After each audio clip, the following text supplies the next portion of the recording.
Bon, comme dit, je vais vous présenter mon petit jardin. Je sais que c'est pas le meilleur moment de l'année, mais on va faire avec. Donc voilà, petite partie qui est à l'avant. En fait, ici on teste plusieurs types de cultures, hein. Donc on a un petit côté agroforesterie. Pour l'instant, là où il y a la terre qui a été retournée, il y avait des pages de culture parce qu'on avait cultivé des butternuts, des potimarrons, du choucal et plein de choses, hein. On avait essayé de faire ça un peu en façon agroforesterie, pardon, ça avait super bien donné. Là à côté, on a planté plein de petits fruitiers. Donc il y a des pommiers, des poires, des cerises, des quetch, plein de choses comme ça. Toujours en différentes variétés. Ceux-là, ils ont été plantés là en janvier ou février 2022. Donc ils sont encore tout jeunes. Ça c'est le côté un peu agroforesterie et verger quoi qui est devant plein sud, hein. On a fait ça le plus loin de la maison possible parce qu'effectivement les fruitiers ils ont besoin d'un peu moins d'eau. Donc on a moins besoin d'arroser et de suivre. Comme ça on est tranquille et les cultures qui ont besoin d'un peu plus d'eau elles sont plus proches, hein, histoire de se gagner du temps et un peu de facilité. Il y a plein de choses en fait. Il y a plein de plantes aussi incroyables, comestibles. Il y a aussi beaucoup de fleurs à découper, des fleurs à manger. C'est vraiment assez riche ici. On cultive aussi beaucoup en rotation des cultures. Donc là par exemple vous avez de l'ail, juste derrière un peu de la rhubarbe qui avait été sélectionnée sur un beau pied l'année dernière qu'on a mis en haut puisqu'on garde la rhubarbe 3 ou 4 ans au même endroit et après elle change de place. Donc pour éviter de se retrouver une année sans rhubarbe, on déplace chaque année. Là on a mis des oignons. Puis là vous avez quelques carrés potagers avec du romarin au goût de sapin, du thym citron, du thym limonade, de l'origan, de la sarriette, des petites aromatiques comme ça là qui sont tranquilles, qui n'ont pas besoin de trop d'eau aussi puisqu'on est assez loin de la maison. Puis en redescendant, on a encore d'autres choses. On a des choux de Bruxelles, du choucal, il y a des petits groseilliers. Euh, Là, entre les cultures, là, avant que la saison elle arrive, on a planté des oignons, comme ça on s'en occupe et on laisse pas trop la terre à nu. Il y a quand même quelque chose sur place. Il y a de, il y a de l'hysope, il y a du chou perpétuel, il y a. Non, il y a vraiment plein de choses. Et là, à côté, on se retourne. Là, on a essayé de faire un petit tipi. Donc, dedans, il y a de la pimprenelle, il y a des blettes, il y a du poireau perpétuel, il y a du gingembre, il y a de la moutarde chinoise, il y a deux sortes de céleri, il y a trois sortes de persil. Il y a plein de petites choses comme ça. Là, on a des figuiers, on a des baies de goji aussi. On a un amandier, des pêches, des abricots. Devant, il y a plein de petites choses comme ça. Et tout ça, c'est assez nouveau, hein, parce que la maison a été achetée en 2017 et c'est seulement en 2019, on va dire, qu'on a commencé à s'occuper du jardin.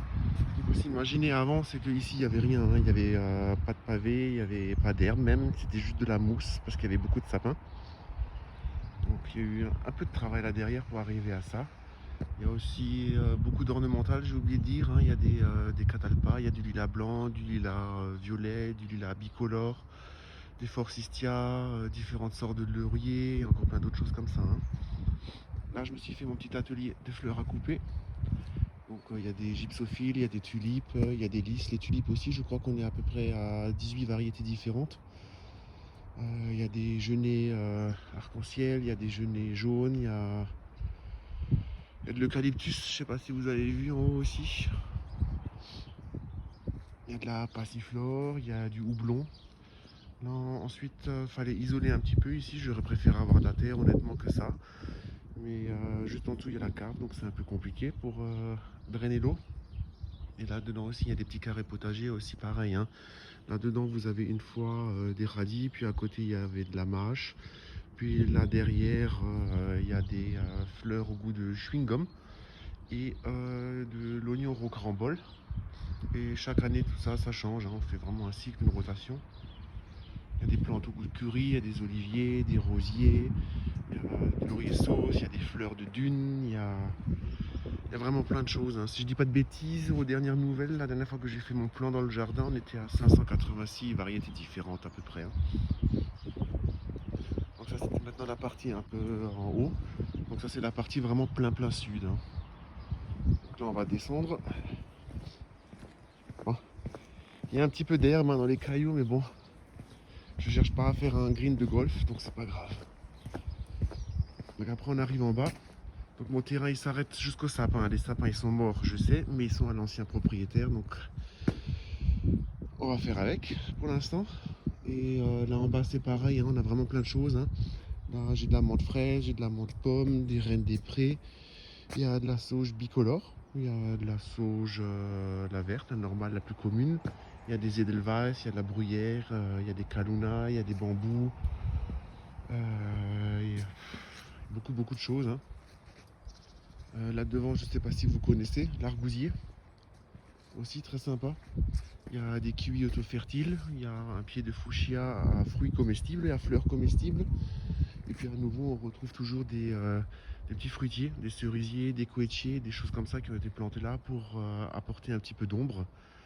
Parce que quand on est exposé comme ça, on est vraiment à l'est. Et le sud, et en plein été, tout ça, ça chauffe ici. Parce que ça, j'ai aussi oublié de vous dire, on est dans un sol sableux, alors très sableux. Là, ça a déjà été travaillé, et vous voyez, hein, il n'y a rien, c'est que du sable. Et encore, le sable là a déjà été cultivé depuis 3 ans, je crois. Donc ça a changé. Parce que sinon, de base, on est sur du sable rouge comme ça, hein. C'est vraiment c'est du sable, hein. C'est très pauvre, puisque avant il y avait plein de sapins aussi ici qui sont tombés, qu'on a fait tomber à cause des dégâts des hivers, des touillas, du vent, des maladies, du danger pour nous, pour notre maison aussi. Donc ici on cultive encore une fois dans des carrés potagers comme ça, parce qu'en dessous il y a beaucoup de souches de sapins et de grosses racines là qu'on n'a pas pu enlever comme on voulait. Donc on a pris des lattes en bois qu'on a fait nous-mêmes, des carrés potagers. Et on cultive comme ça, hein. Donc l'année dernière là il y avait des potirons et des citrouilles géantes d'Amérique. Puis en dessous il y avait des piments, puis il y avait des tomates, puis il y avait des blettes. Et puis là on va remonter comme ça, hein. Il y en a quelques-uns là. Et on remonte comme ça, hein. Toujours en rotation des cultures pour jamais cultiver pareil au même endroit. Ah, celui-là j'ai oublié. Il y a un petit grenadier. Oui, parce qu'on étiquette aussi le jardin, hein, parce qu'on fait des portes ouvertes. Que les gens puissent visiter les jardins et piquer des idées. Là-dedans, il y a des jacinthes, des tulipes. Il y en a plein, hein. Ouais, des narcisses, des jonquilles, magnolias, encore des petits rosiers, des primes verts, des choses comme ça, hein, en récupération aussi beaucoup. Ça, c'est les 2 nouveaux carrés potagers qui sont arrivés là cet été, parce que l'année dernière, on a commencé à faire des légumes et à en vendre. Il y a eu un petit peu de demande, donc on a commencé à agrandir un petit peu partout. Ça, c'est nos folles, qui participent aussi à la rotation des cultures, parce que l'année dernière elles étaient de ce côté là près de la serre, et cette fois-ci on les a déplacées là pour l'hiver, et comme ça au printemps on pourra replanter et tout sera frais et propre, hein. Vous voyez comme la terre elle a bien été retournée là, hein. Donc tout ça, ça va partir. On va cultiver, je crois, cette année du maïs et des patates de ce côté. Et les poules elles vont descendre juste un petit peu plus bas, à peu près à ce niveau là avec leur maison. Et puis elles vont pouvoir me nettoyer pendant tout l'été tout ce qui se passe là derrière, le petit coin fruits rouges.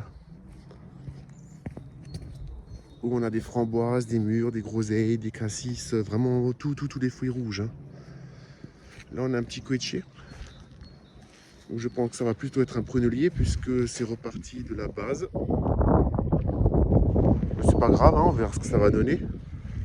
Là aussi c'était cultivé. Là aussi on avait des artichauts, de la rhubarbe. C'est la rhubarbe là que j'avais parlé, qui est en haut. Et encore une fois des cerisiers, des rhododendrons, des azalées. Il y a vraiment beaucoup de choses, hein. Il y a aussi des petites cuves à eau comme ça un peu partout, qu'on remplit parce que notre maison elle récupère sur toute la dimension. juste la petite cuve qui est là en bas. Et en fait, on prend l'eau avec des seaux et des arrosoirs. Et on transvase dans les autres pour pouvoir arroser durant l'été, hein.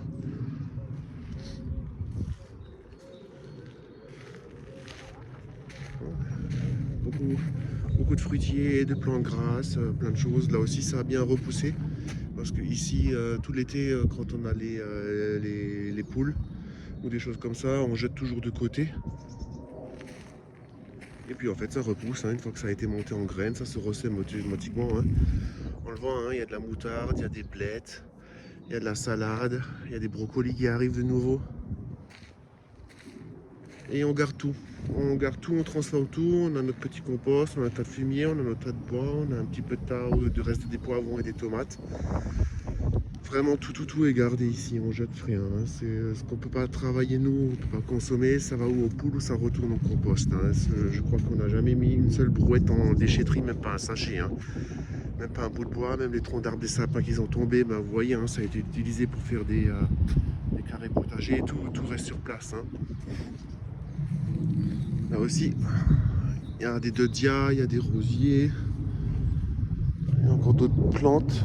Là, j'ai plus le nom en tête. On s'est fait un petit coin sapin aussi, parce que là, à nouveau, là, il y a des petits pots. Il y a une grosse souche de thuya qui était énorme, encore plus gros que celui-là là derrière. On a gardé et on utilise comme surface, quoi. On cultive au-dessus. Donc ça, c'est comme dit, hein, le petit terrain qui s'arrête de chez nous. Là, il y a les troncs des sapins. En espérant peut-être un jour accéder à derrière, ça reste à voir. Mais en fait, ce qui était arrivé avec tous nos sapins, par exemple, hein, c'est ce qui est arrivé à ceux-là. Ils tombent, ils se cassent, ils sont out. Et ça, sur un toit de maison, c'est pas pareil. Ce que je pourrais encore montrer rapidement, parce que c'est difficile de tout expliquer en une fois aussi vite, hein. Donc, ouais, comme dit, hein, il y a un albizia là qui pousse. Il y a un cerisier du Japon aussi là qui pousse. Et tout ça, ça va pousser un peu facilement en parasol, on va dire. Donc ça va apporter beaucoup d'ombre. On a essayé de faire au maximum pour que tout soit facilité, pour que ce soit simple pour nous, parce qu'on travaille aussi à côté. Bon, ouais. Non, c'est compliqué de tout expliquer en une fois, hein. Il y a beaucoup de choses, hein. Même là, hein, il y a des vignes, il y a du blanc, il y a du rouge, il y a de l'ail des ours. Il y a 7 menthes différentes. Ah, il y a beaucoup au final, hein. On cultive aussi beaucoup sur bâche parce que ça sèche très vite ici. Donc on maintient beaucoup d'humidité. On entretient un petit peu moins, on désherbe un petit peu moins dans les cultures. Parce que quand on a des journées bien remplies, en pleine saison avec le boulot, la famille, on rentre, on a encore un boulot, il faut encore préparer les légumes, c'est très compliqué de planifier tout ça. Mais ça se destine doucement. Et puis comme on veut rester sur le fait qu'un jardin, un potager, ça reste du plaisir, avant que ce soit une corvée. Donc on préfère faire comme ça, hein. Les petits fraisiers là qui sont sortis. Là aussi, qui était un peu plus bas, qu'on a divisé, on a enlevé les vieux pieds, on a remis ici. Donc il y a des fraisiers remontants, des non remontants. Il y a des fraisiers des bois, des petits fruits, des gros fruits, enfin il y en a plein. Là aussi, ça c'était la bâche avec les dernières salades, avec des blettes. Donc pour l'instant j'attends encore un petit peu là, parce qu'il y en a encore 2-3 que je laisse leur chance de venir. Et là à nouveau, hein, je pense que ce sera déplacé, hein. Les salades iront peut-être là juste à côté. Je crois que cette année on avait dit qu'on allait mettre ici, dans celui-là qui est là, des légumes rampants. On va peut-être mettre des melons et des pastèques, hein, puisque la cuve à eau elle est juste là derrière, comme ça on pourra arroser un peu plus souvent.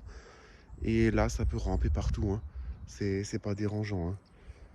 Parce qu'on s'était fait aussi avoir la première année, on voulait bien faire des cultures bien mélangées. On avait mis des piments et des poivrons et avec les courges à côté, enfin tout était caché. Les mauvaises périodes de récolte, hein, aussi, quand on sème des carottes, de la salade et que ça sort, que ça fait de l'ombre à l'autre, ou les petits pois qui s'accrochent partout, qui vous étouffent les trucs. L'année dernière aussi, là, on avait mis des citrouilles, des géantes d'Amérique. On avait à peu près un peu plus de 100 kilos. C'est à peu près 50 kilos la citrouille. Et ça s'accroche bien, hein. Ça avait bien étouffé. Ça vous fait retomber les branches des, des petits arbustes qui poussent à côté, hein, tellement ça s'accroche bien dessus, hein. Donc c'était dommage de devoir passer son temps à couper et à casser. Mais ça, c'est noté dans l'ordinateur. Donc maintenant, c'est réglé. On sera pour l'année prochaine.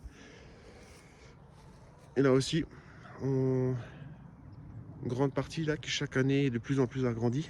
Au début, il y avait même pas l'équivalent de la serre juste derrière. Maintenant, ça s'est agrandi 2 fois, 4 fois, 5 fois. Et là, on cultive aussi pas mal de tomates. De toutes sortes. Des noires, des jaunes, des poirettes, des rouges, des roses de Berne, des ananas, des cœurs de bœuf en tout genre. Et entre les pieds de tomates, ce qu'on avait fait l'année dernière, on avait mis des salades et des choses comme ça, hein, puisque ça apportait un petit peu d'ombre et un petit peu de fraîcheur aux salades. Elles avaient un peu moins de tendance à monter, hein. Et comme dit, on teste beaucoup. Il y a des filets d'œufs. Je pense que beaucoup sauront pourquoi, après à voir si ça marche ou pas. Et pour l'instant, tant que nous on a ça, ça marche. On n'a jamais eu de problème dessus. Après, on a les folles qui s'occupent de fournir des œufs. Donc nous, on garde vraiment les œufs pour tout, hein. On utilise ça dans le compost, on met ça autour de certains plants, on met ça dans les fruitiers. Je veux dire, c'est rien de perdu, hein. On garde tout, hein. On jette absolument rien, hein. Est-ce qu'on a encore... Ah non, on a plein de choses. Bon, j'ai essayé de faire au mieux pour vous expliquer le plus rapidement possible à quoi ressemble notre jardin et ce qu'on a. Et puis on refera peut-être une vidéo d'ici janvier, 2 bons mois pour voir à quoi ça ressemble et comment que ça aura poussé de nouveau, hein. Parce que là, c'est pas le meilleur moment. Il y a beaucoup de neige. Enfin, il a beaucoup neigé. Et il fait encore froid parce que la neige, elle est encore là, hein. Mais au moins, on a eu un hiver correct. Voilà, sur ce, je vous laisse. Et puis, je vous souhaite un bon jardinage à tous. Et on se revoit prochainement dans des futures publications.